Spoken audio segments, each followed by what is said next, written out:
No, it's totally fine. You got a lot going on back there. I'm also a lot, so we're a good combo here. Okay, some announcements that I have for you. We are so excited to get to do soccer club in 2 weeks. We have a big training for all of our coaches and assistant coaches today that I'm really excited about. And we had a couple of families kind of at the last minute drop out because they weren't able to come for the week. And so if you know of someone that wants to be able to come, we still have some spots left, and we would just love to fill them. We want a jam-packed field there. We had a surprise come our way this week on Thursday, and the school district let us know that Briar Terrace Middle School is no longer available to us. The really good news was they found a school for us to be at. So we are going to move to Mountlake Terrace High School, which is a little bit bigger of a space and probably a blessing in disguise, albeit more work. But if you have friends that are coming to soccer club with you, help us to spread the word. An email is going to go out this afternoon, and we're going to ask people to get back to us and just confirm, because we don't want anyone over at Briar Terrace Middle School when we're all at the high school. And so we'll also be calling people if they don't email. So the quicker that people respond to us, Brookview included, the more at ease we will be and able to focus on the other minor details of running a camp that has almost 140 kids in it. And yeah, isn't that exciting? And I think we have almost 40 volunteers. So thank you, everyone. Another thank you that I have is Cedar Way. We got to do our food pantry distribution this last Tuesday, and I took a picture, and I totally forgot, but I'll remember it some other day, of the lineup of bags that we had. And we didn't have as many families come. They didn't move over from those other sites that they had closed down. And so we got to give Vision House what was left of those produce bags. And they happened to have a big event going on that evening. And so it was just a huge gift for their families to be able to take those produce items along with all the other things that you guys generously donated. As well, the women at Cedar Way that we have kind of rallied together as a community to provide dentures for got to have her initial appointment on Friday. And so when I saw her on Tuesday, she was like, Friday's the day, and I'm so excited. And she was without a mask, and she was like, I can't wait to get all of this fixed. And she has a beautiful smile, you guys, and it's going to be amazing when it's a smile without broken and missing teeth. So just a beautiful, beautiful thing that we got to do on her behalf, and to love somebody really well. And so I just want to extend a huge thank you to the way that you guys are constantly having your head up. When we say something, hey, we have a need, it's like being met like that. If some of you are traditionally used to going to that Cedar Way and that Vision House list, and you know, the week before, we filled up a week and a half early on that. So just really cool, really cool. So thank you. We have another announcement, and I'm going to hand it off to Trevor because he has all the deets. Actually, he has all the hype. So that's what this is about. Hype man, let's go. Bring in the hype. What's up? Let's go. Okay. So I don't know if it's going to pop up there, but on August 11th and the 25th, we're going to bring it back, and we're going to be doing a dinner in the park just down the street at Briar Park. That's what it's called, right? Yes. Okay, cool. It's going to be our park that day. So during that, it's bring your own food. So people might come with like Chick-fil-A or come in with Taco Bell or whatever you guys want to bring. You guys are going to bring your own dinner, and we're all going to eat together at the park. Also, the really hype part that I love is that we're going to do like a big like kickball game. So adults, kids, everybody intermix. Like, it's going to be epic. It's going to be a lot of fun. We want people to be there. It's going to be, hopefully it's sunny and everybody's just smiling and it's great and it's summer and we're all together. And so, yeah, I'm just super pumped for it. So you guys should come out.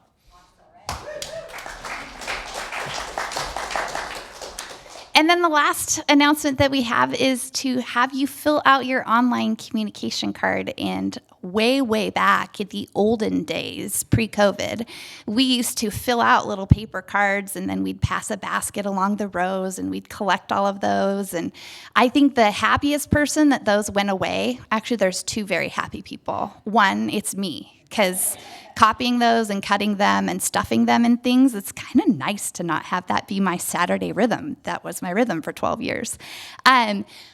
Katie DeSanctis is the other person, because she would take all those cards home with her and she would compile all the data for us. And so we have a digital way of doing that, and we just love to hear from you. We love to hear from you at home, those of you that are watching. Even if you pop into your online communication card and say nothing, it's just fun to know that you're here and that you're with us. We love you and we miss you. And for those of you that are here in person, we also love to hear from you. And that communication card is a great way to respond to any announcements, but also just to kind of let us know how we can be praying for you and other things that are going on in your life. So please go to brookviewchurch.com/contact and fill that form out. That's it. Jason, would you bless us?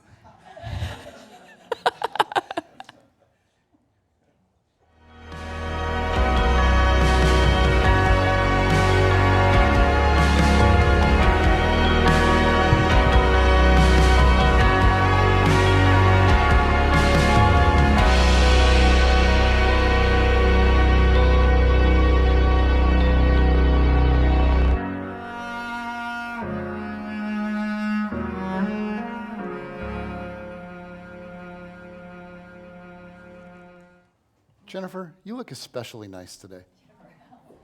Yeah. It's my wife, for those of you that are new. I don't flirt with all the ladies on this stage.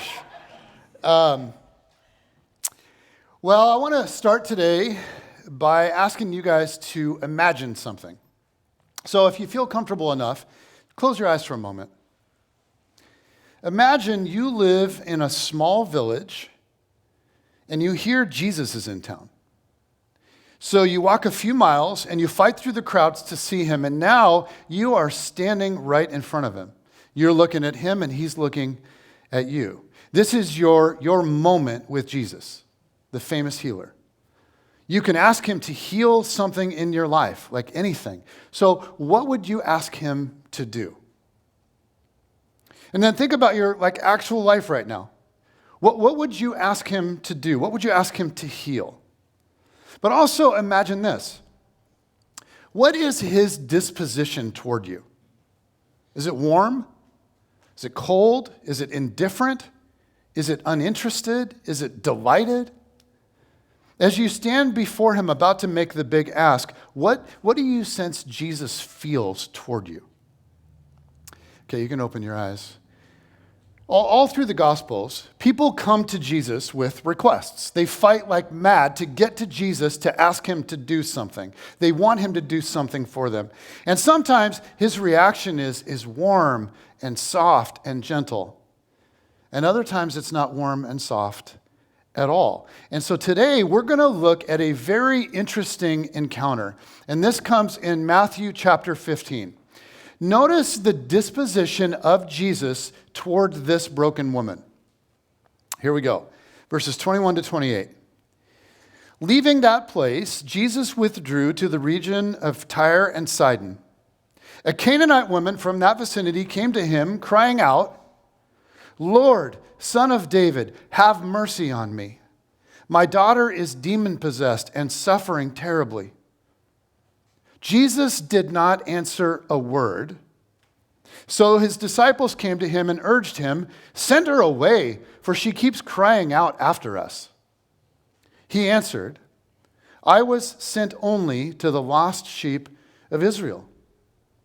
The woman came and knelt before him. "Lord, help me," she said. He replied, "It is not right to take the children's bread and toss it to the dogs." "Yes, it is, Lord," she said. "Even the dogs eat the crumbs that fall from their master's table." Then Jesus said to her, "Woman, you have great faith. Your request is granted." And her daughter was healed at that moment.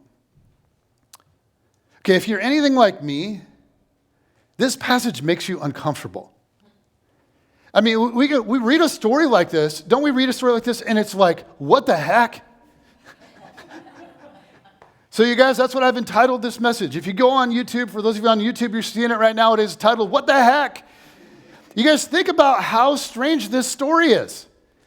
A desperate woman of a different ethnicity approaches Jesus asking for mercy. At first, he ignores her, so she asks him yet again. And this time, Jesus compares her to a dog and says, sorry, I can't give the children's bread to a dog. But rather than being offended, she plays along with the comparison, saying, but Lord, even dogs eat crumbs that fall from the table. So Jesus praises her great faith and heals her daughter. You guys, what the heck? This story raises all sorts of questions. Like, is Jesus more calloused and cold than I like to think? Is he being rude? But a deeper, maybe more honest question for some might even be, is Jesus being racist? Is he showing prejudice against this woman precisely because she's of a different ethnicity? Like, what's happening here? Now, when we open our Bibles and we come across like provocative passages like this, we have a few options for how we're going to deal with it. Right? First, we can just ignore them. And we do this sometimes, right? We get to a passage like this. We've all done this. You get to a passage like this and you think, whoa, that's weird. Right? And then we just keep reading. Oh, well, right? Or closely related is a second option. We can minimize them. Like, because we want to honor Jesus and hold him in high regard, and we come across something like this, we just sort of act like, well, it must be no big deal. It's like, I don't know what's happening here, but it can't be a big deal. The thing is, if you do that again and again and again and again with hard passages, if you continually refuse to like raise honest questions, then you set yourself up for a shallow faith at best, and at worst, to eventually be shipwrecked by doubt. Because oftentimes, a time comes when you can no longer just sort of squish down all the hard questions. So a third option when it comes to a passage like this is we can judge them. We can refuse to ignore or minimize, just be like, I don't want to be like those naive people over there. And so then we take all of our presuppositions, we take our worldview, and we use it as a measuring rod to judge and scrutinize the world of the Bible. And in so doing, we take our modern, Western, post-Enlightenment viewpoint to judge works of ancient Eastern, pre-Enlightenment literature. Right? And then we just dismiss them or we condemn them because we can't possibly embrace them. And the problem of all of these approaches is that they all, in one way or another, make the same mistake. All of them serve to kind of flatten the text so that it can't actually speak. They seek to alleviate this tension that we feel, but fail to learn from the Scriptures. They fail to embrace the Scriptures on their own terms, in their own context. So I want to suggest a fourth approach. Just wrestling honestly and faithfully. By wrestling faithfully, we choose to be faithful not only to Jesus, but also to our own convictions about who he is, like his goodness. And we remain faithful to the Scriptures in the form that they come to us. Because they don't come to us as a 21st century work that's like all black and white, where everything makes sense to us in our culture, where everything is crystal clear for us and just easy to understand. But they come to us instead as a complex, ancient, sophisticated form of art that simply won't give away all of its truths and beauty with a quick skim read. Sometimes we need to wrestle. Right? Sometimes we need to dive deep. So, you guys, that's what we're going to do today. A deep dive into the world of this passage. I love the woo. Keep that coming. Whoever you are, you wooer. But I just want to warn you guys up front, you're going to need to put on your thinking cap today. Because there is some awesome stuff in here, but it's going to take some work. So, are you guys up for this? Okay, let's Trevor, let's go! Yeah, there's my hype man. All right, with all that in mind, I want to give you guys a short roadmap of where we're going. First, I'm going to work through the passage line by line, just to get as clear as we can about what's actually happening in the story, all the details and the cultural stuff that's coming into play. And then I want to present a few options for how in the world do you go about understanding and interpreting a passage like this. And then finally, I want us to zoom out to the big picture and ask, okay, what does this mean for people like us who are trying to follow Jesus in 2021 in suburbia, right, just north of Seattle? Like, what does this actually have to do with your life right now? Because this passage is incredibly relevant to all of us. We're going to get there. And I want to acknowledge that in putting this message together, I'm indebted to a guy named Colin Majak. His insights and thoughts have just been really, really helpful to me. So here we go. Okay, verse 21. Leaving that place, Jesus withdrew to the region of Tyre and Sidon. So, just a little background information. So far, in the book of Matthew, Jesus' ministry has been almost exclusively to Jewish people in Jewish areas of Israel. He has interacted with and healed a few non-Jewish people, but until now, his time has primarily been in and among Jewish people. But here in Matthew 15, Jesus leaves the Jewish territory and travels into Gentile, or non-Jewish territory. And so for us, we hear, we're reading along in our Bible, and we hear Jesus went to Tyre and Sidon, and we're like, okay, right? But if you were a first century Jew, you'd hear Tyre and Sidon, and it would be followed by a dun, dun, dun. Why? Because that place represented something. It represented pagans. Imagine if you heard that Jesus and his disciples wanted a getaway, and imagine that this is our culture. Okay, so Jesus and his disciples are going to take a getaway, and it's our time in our world, and you read, Jesus booked a flight with his guys for a 2-week trip to Vegas. You knew it was coming, Emily. That was really good. To Vegas, baby. Because what happens in Vegas? Okay, that would signal something to you, right? Be like, okay, that's not like saying he went to, Portland or Yakima or Spokane. Like Vegas that carries with it some stuff. Now, Tyre and Sidon wasn't exactly Vegas in the way that we think of Vegas, but it's not the kind of place that a rabbi would usually take his young apprentices.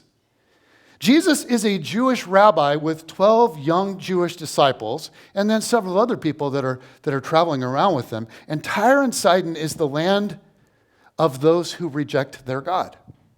Okay, verse 22. A Canaanite woman from that vicinity came to him, crying out, Lord, Son of David, have mercy on me. My daughter is demon-possessed and suffering terribly. So Matthew describes the woman who approaches Jesus as a, in quotes, Canaanite woman. And again, as modern readers, we read this and we think, okay, she must be from Canaan. Okay, but you guys, this language is like loaded. Because in the Old Testament, the Canaanites were Israel's longest standing enemies. The Canaanites were people that were driven out of their land by Israel, and their worship of other gods and their religious practices were a constant threat to Jewish faithfulness to their own God. So to an ancient Jewish ear, to hear Canaanite translates to two things: enemy and danger to our faith. And here's something odd. This is the only appearance of this adjective in the entire New Testament. Scholars believe, here's why. Scholars believe that by this time, by the day of Jesus, that word had fallen out of use. By the time of Jesus, if you wanted to talk about someone from that region, the word you'd most commonly used was Syrophoenician. Can you guys say that? Syrophoenician, just rolls off the tongue. So it was like a current, more politically correct term. In fact, in his gospel, Mark tells the same story, but when Mark tells the story and describes what happened, he describes the woman as Syrophoenician. Yet Matthew uses Canaanite, a term that is loaded with racial and religious subtext. And by doing so, what he's doing is drawing our attention to the deep racial wound that existed between these two people groups for nearly 1,000 years. So here we go. We're like a verse and a half in, and the spotlight is on, and the stage is set for us to encounter drama.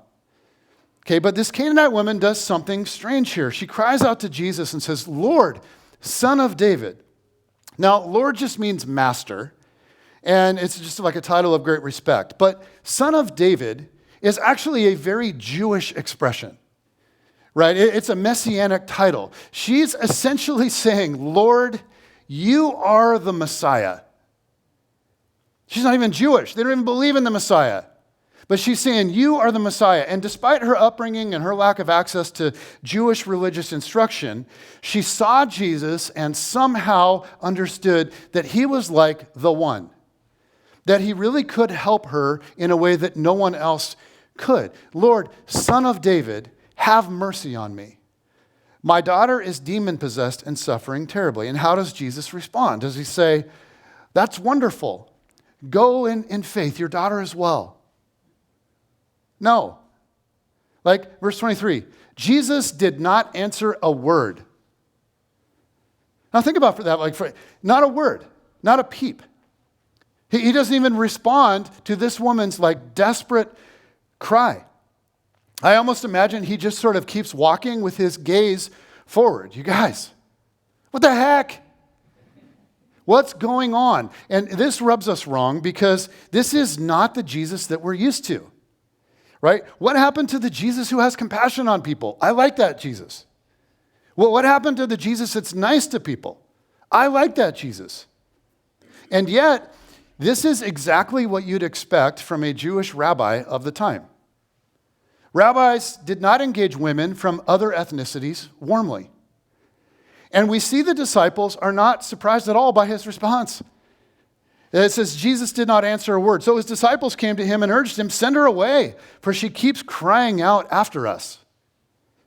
The disciples are not shocked by Jesus ignoring her. This is what they would expect. And so they encourage Jesus to just tell her to go away. But he doesn't. Jesus finally speaks. He answered, I was sent only to the lost sheep of Israel. Now, it's not clear exactly who he's addressing here. Is he speaking to the woman? Is he replying to the disciples? Or is he just like thinking to himself out loud? Like, okay, but I was sent only to the lost sheep of Israel. Like, who he's speaking to isn't clear, but what he says is, Jesus is saying that his messianic mission was first to Israel, okay, first to the Jews.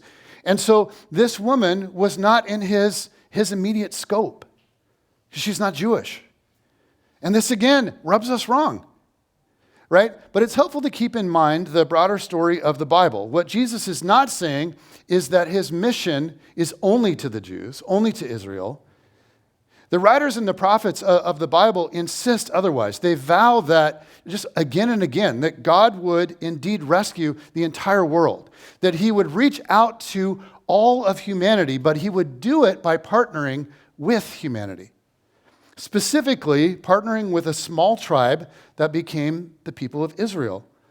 So prophetic writers regularly use this image of Israel as a great light, a light that would then spread to the entire world, to other nations. So Jesus can't just bypass Israel because it's through Israel that God has promised that blessing would come to the whole world. And so here, Jesus reflects what Jews understood and just sort of took for granted. That the Messiah's mission is to the Jews first. And even though that they've mostly rejected him so far, Jesus refuses to give up on them. So at this point in the work of Jesus, this non-Jewish woman is not next in line. She's like cutting the line. Like she's jumping the line, so to speak, right? So there's still more work to be done with the people of Israel first. But this is still odd. Because even in the Gospel of Matthew, Jesus has more than once already ministered to non-Jewish people. He's already healed Gentiles, non-Jewish people, a Roman soldier, demon-possessed men. So why his reluctance with this woman in this moment? The woman came and knelt before him. Lord, help me, she said. If I had to venture a guess, you guys, I would guess that if it was me, I don't know about you, I would give up at this point. I mean, wouldn't you? I mean, just stop asking for anything. Just turn around and go home. But this woman refuses to accept no for an answer. Verse 26. Okay, he replied, "It is not right to take the children's bread and toss it to the dogs." Yikes. I mean, this is a cringeworthy moment. Now, I should tell you, the Greek word translated dog here, it doesn't translate to like mangy mutt. It's better translated like cute little dog. It implies like a house dog, like a pet. So the Greek word here is chihuahua. Okay, it's not actually. But you get the idea. So some people have kind of suggested, well, this is not intended to be insulting because who doesn't love their little scruffy?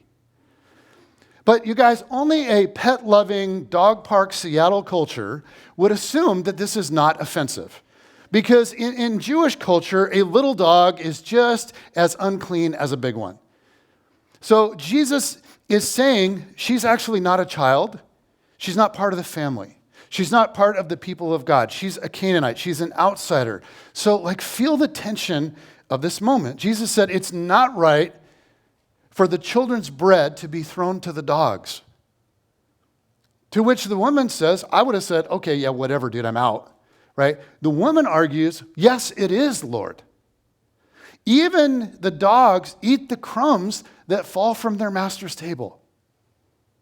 Rather than being offended at the dog metaphor used by Jesus, the woman just kind of plays along and says, yes, the kids always get fed first, but even the dogs get some crumbs. Then Jesus said to her, "Woman, you have great faith. Your request is granted." And her daughter was healed at that moment. You guys, this is a bizarre story. I mean, what the heck? I mean, it's as if Jesus makes this sudden, very unexpected shift. He goes from ignoring her to insulting her to praising her. And in the Gospel of Matthew, you should know, Jesus doesn't give this high of praise to anyone. He doesn't even give this level of praise to any of his Jewish followers. In fact, in the previous chapter, in that famous scene on the lake, Jesus said to his own disciples, "You of little faith." Bunch of losers, those guys. Yet, who do we find with great faith? A Canaanite woman who had the audacity to ask Jesus again and again. And the result is Jesus praised her faith and granted her request. What in the world are we to make of this story? There are so many troublesome, confusing things to try to make sense of. First of all, why was Jesus silent? And then why did Jesus use the dog metaphor? And then why did Jesus change his mind and heal her daughter?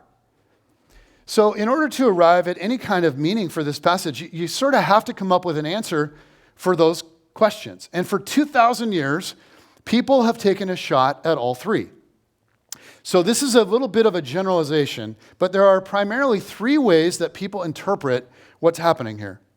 And I want to explain those interpretations to you, and then I'll tell you what I think. But I have to warn you, if you feel like this has already been heady, we're going to nerd out. I'm going to absolutely nerd out. So give me permission to nerd out for a minute here, according to my calculations. And we're going to get after this, because I think this passage has a ton to say to us. So a few minutes of nerding out. Here we go. And then we'll bring this back to you and me. And if you're here and you're like, I just want to get a date, we'll just tell you how to get a date, and this is going to be. Okay. Here are some interpretations. They're sort of labeled as follows. There's the progressive critical interpretation, there's the messianic mission interpretation, and there's the prophetic theater interpretation. So you got that? Okay. Let's dive in with the first one. The progressive critical interpretation. And this view has kind of gained rise in the last few decades and essentially answers these questions in the following ways. First, Jesus was silent due to the cultural prejudice of a typical Jewish man. He was Jewish and a product of his own time and culture. Therefore, he carried with him the same ethnocentric bias as everyone else. Please understand, I'm only explaining the view. So Jesus utilized the dog metaphor because of his prejudice and racism, because they were deeply ingrained in him from childhood as a part of his culture. And then Jesus changed his mind because of her persistence. His faith was strong enough to override his presuppositions and coax him into going against his own prejudice. As you can imagine, I'm not in love with this view.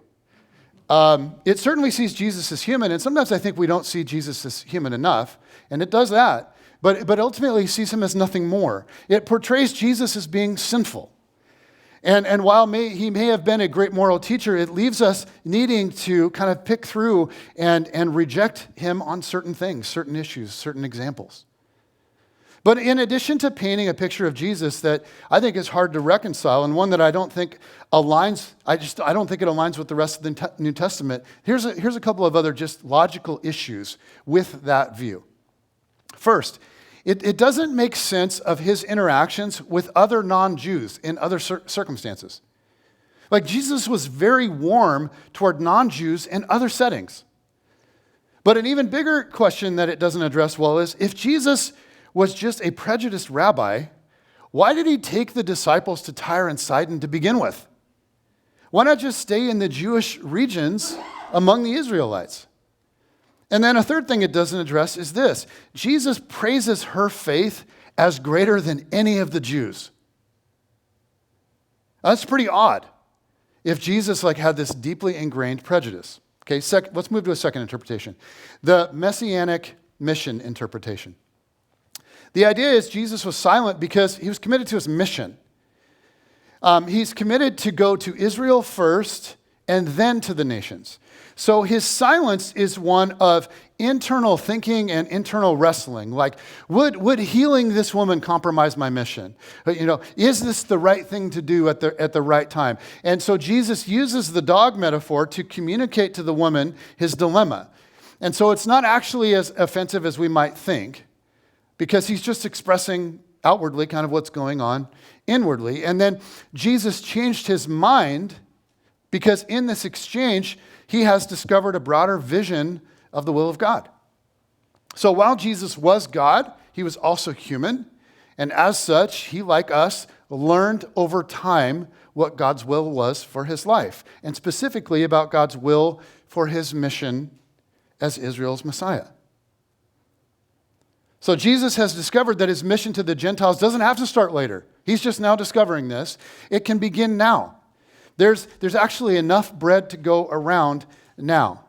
And you guys, I will tell you, there are many followers of Jesus who subscribe to this view.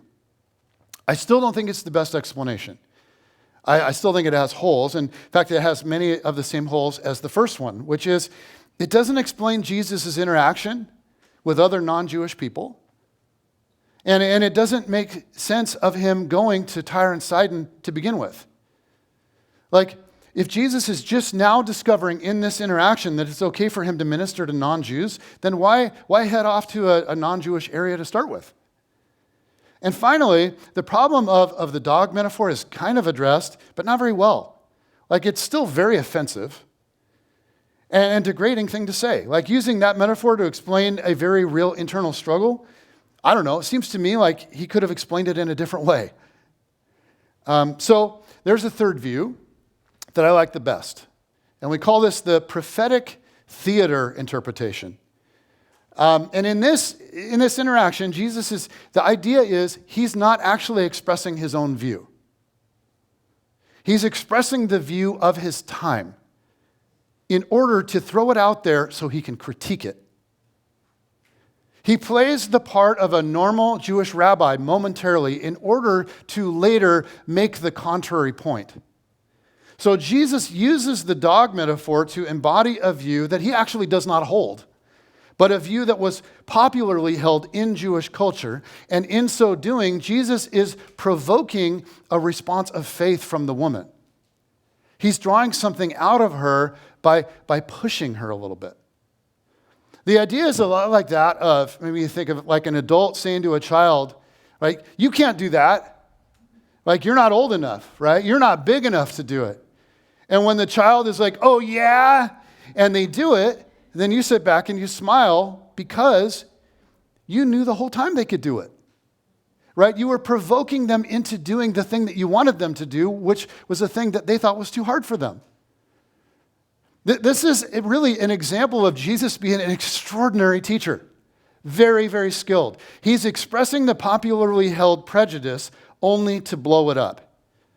Like, ironically, you could sort of say that Jesus is playing devil's advocate.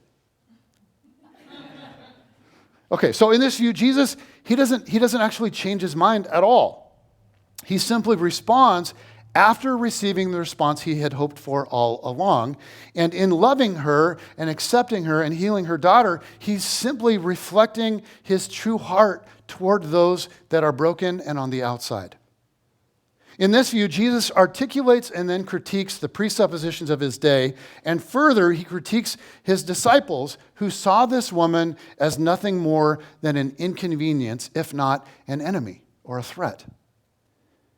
Jesus was never articulating his own view, but the view of his culture, only to turn that view on its head, to reveal God's true character and to draw out great faith from the Canaanite woman. Not only is this view incredibly attractive to me, I just think it makes the most sense. It makes sense of why he responded to other Jews, non-Jews, so well, and why he went to Tyre and Sidon in the first place. He went there to teach his disciples about the grandness of God's love, and he went there to love those on the outside. And I think it really aligns with the rest of Matthew's gospel. You guys, this is awesome. If you keep reading in Matthew, something extraordinary happens. There are 2 times that Jesus feeds thousands of people in Matthew. Like in the previous chapter, he feeds 5,000. And then in this chapter, right after this, he feeds 4,000. So right after his interaction with the Canaanite woman, Jesus goes and feeds 4,000. And if you're just reading through, like you're soaping, you're doing your thing, and you're just reading through Matthew, it feels like a really weird repeat, right? Because it's like, wait, I just read about Jesus feeding 5,000. Now he's feeding 4,000? What? So in Matthew 14, Jesus feeds 5,000 in the Jewish region, Jewish people. But in chapter 15, he goes to Tyre and Sidon, and he meets this woman. Then he goes immediately from there to another non-Jewish region, the Decapolis, and this time Jesus feeds 4,000 Gentiles, non-Jewish people. And some scholars suggested this is like Matthew's exclamation point on the story, that Matthew was a brilliant writer. It's like Matthew is saying, you Gentiles don't need to hope for crumbs falling from the table. There is enough bread for all. Jesus has enough bread for the whole world. Your ethnicity and religious upbringing won't stop the blessing of God from coming to you if you put your trust in Jesus. God is inviting the whole world to participate in what he's doing. You guys, there's enough bread for everybody. That idea gives me chills. I was like, whoa, that is awesome. Because, in part, that's me. I didn't grow up in the church. I'm a big-time outsider. Some of you may not know this. I'm not Jewish. And many of you are in that same boat. You didn't grow up in the church. You're kind of a religious outsider. What if this story is not about Jesus excluding outsiders? What if it's him blatantly challenging ethnocentric prejudice? What if it's about his heart actually to include everyone? So if you're somebody who has kind of felt like or always felt like an outsider when it comes to church or faith or religious stuff, you need to know that Jesus is standing with open arms saying to you, if you come to me, you're going to get way more than just crumbs. My deepest desire is to feed you in a way that you didn't even know you could be fed, to feed your deepest hunger. So if you're hungry, come to me. You guys, I think this passage is extraordinary, and it has so much to say to us. So let me turn the page from all the nerdy stuff and just kind of end with this. What is Rabbi Jesus trying to teach us here? Like if his agenda is always to teach and challenge us, then what is he wanting to say? Because like many passages, this story, it actually speaks 1,000 different truths, right? The Bible does that. You're reading a passage and you're reading it with other people and they pull stuff out of there you're just like, that's awesome, I didn't see that. But it's in there. This story speaks to 1,000 different truths. There's a lot that can be drawn out of this text. We could talk about the implications on ethnicity and race, right? And and prejudice in the family of God. The story of the scriptures is all about the unification of all races and ethnicities under King Jesus. Like all across the scriptures, the heart of God bleeds for every tribe, every nation, every color, all people for all time. And in the Gospel of Matthew, Jesus himself will bleed for every tribe, nation, and tongue. So we could talk about that. We could also talk about the way Jesus had this unbelievable way of embracing and including women. His radical affirmation of women all throughout the Gospels. Or we could talk about love for our enemies. Or maybe just people that we find like inconvenient and annoying. Let's start there. And that's all good, and that's all worth our time, and that can all be found in this passage. But today, I think Jesus' main agenda for us is the same as it was for this woman. In this story, Jesus teaches us about the true nature of faith. Like imagine the perspective of this Canaanite woman. Like hearing of Jesus, she takes this risk to approach this Jewish rabbi, knowing full well that she would be considered an ethnic enemy. Yet she has the audacity to come out and plead with him. And how does he respond? Silence, right? He ignores her. Have you ever experienced something like that? You cry out to God, you cry out to Jesus, you ask him to move on your behalf, you ask him to heal something or do something or help you, and you hear nothing. Maybe you've prayed for healing or for a job or for someone that you love or maybe for your child to come back to Jesus. Stuff that you know he cares about, but for far too long, silence is all you're getting. This woman pushes past the silence, and next, we're told she falls to her knees before Jesus. She humbles herself and assumes the posture that you would take if you were appearing before a king. Just desperation and reverence toward Jesus. And this time, she's not met with silence, but with blatant rejection. Have you ever felt like that's what you were getting from God? Maybe after praying and begging God for something, you look at your life and things just got worse. It feels like, you're wasting your time, like God, if he's there at all, has just sort of moved on without you. What we see in this story is a time when many would call it quits. This woman clings to this belief that Jesus is good and that he's powerful.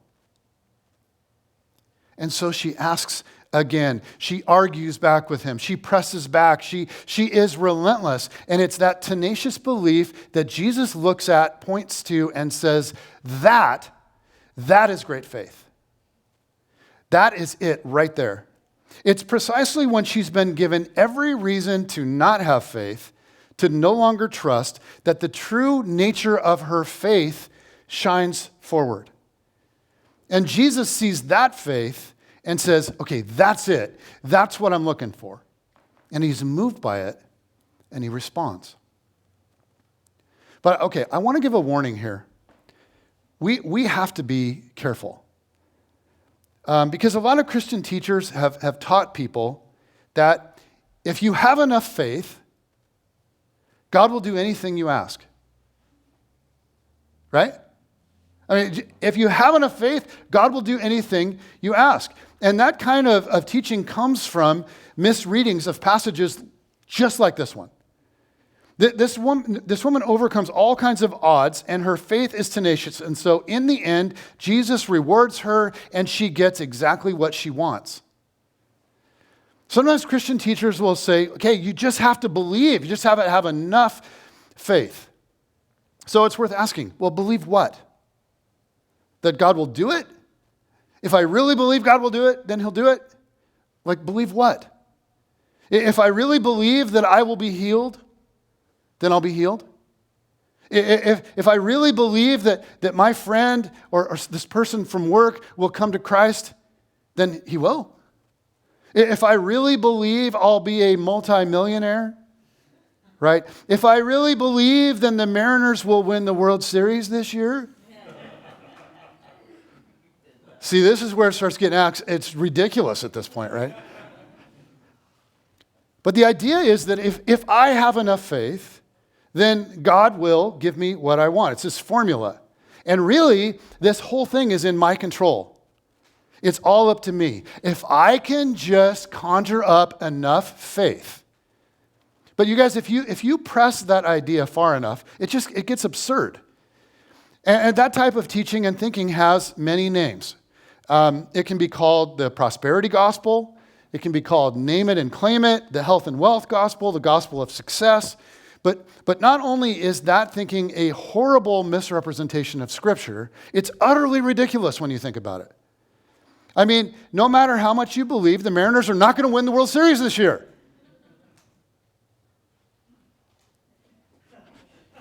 Okay, but this type of, right, Mike? Yeah, okay. You're a realist. I like the way you even said that. Right. This type of thinking sets us up for heartache. If we think like, okay, this is how it works. If I believe enough, then God will. Inevitably, what happens is we take that approach, and that doesn't happen. It just doesn't happen. And that then can lead to a crisis of faith because we go, well, if it's not happening, maybe God isn't real. Like maybe I'm just wasting my breath. Maybe this is just a pretend thing. I mean, if this is how it's supposed to work and then it doesn't actually, then what does that mean? Or so it can lead to a crisis of faith. It can also lead to this feeling of spiritual inadequacy. Like, if I'm not getting exactly what I pray for and want, then it must be because I don't have enough faith, right? So I try to psych myself up into greater levels of faith, and I try again, and I psych myself up, and I try again, and I psych myself up. You can only do that for so long. And when that continues to not produce what I want, the only option then left is I must not have enough, I must be a weak believer. So in the end, I end up down on God or I end up down on myself. I get very concerned, you guys, when I hear like prosperity gospel thinking, because in my experience, over the long haul, the pursuit of that kind of faith actually destroys faith. So I want to be careful with what you guys are hearing me say this morning. I am absolutely not saying that if you have great faith, Jesus will respond by giving you whatever you want. I am saying that if you persist in trusting Jesus, you will be deeply blessed. As I look around this room, you guys, I just look around this room and I know the stories and I've seen it again and again. You guys have walked through some incredibly tough stuff. Oh my gosh. And you've prayed and you've cried out and you have not received what you were asking for.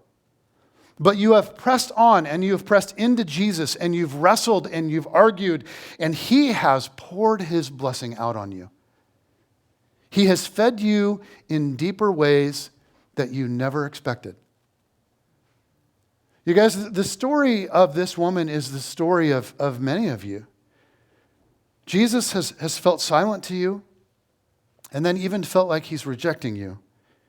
But in the process, you have made a commitment to press in and you have argued and you have wrestled. And in so doing, Jesus has drawn great faith out of you. And that faith now is the strength of your life. It has become the bedrock of your life. So the question that remains for us today is this: what does great faith look like for you right now? What would that look like for you to trust Jesus deeply? To just press in, even argue, and just relentlessly pursue Jesus? What if this, you guys, is that moment where Jesus is pressing you to refuse to give up? What if Jesus is trying to draw deeper faith out of you? What if he's refining you so it's beautiful and deeper and more robust than you ever imagined possible? Because more than anything, he just wants to bless you. He may give you what you ask. Please don't hear me saying Jesus doesn't answer prayer. Don't expect that. He does. He may give you what you ask. Or he may give you something else that's even deeper. But if you pursue him relentlessly, I'm confident of this, he will say, yes, that is what I'm looking for. And he will bless you more than you can possibly imagine, because you guys, there is still plenty of bread to go around. Father in heaven,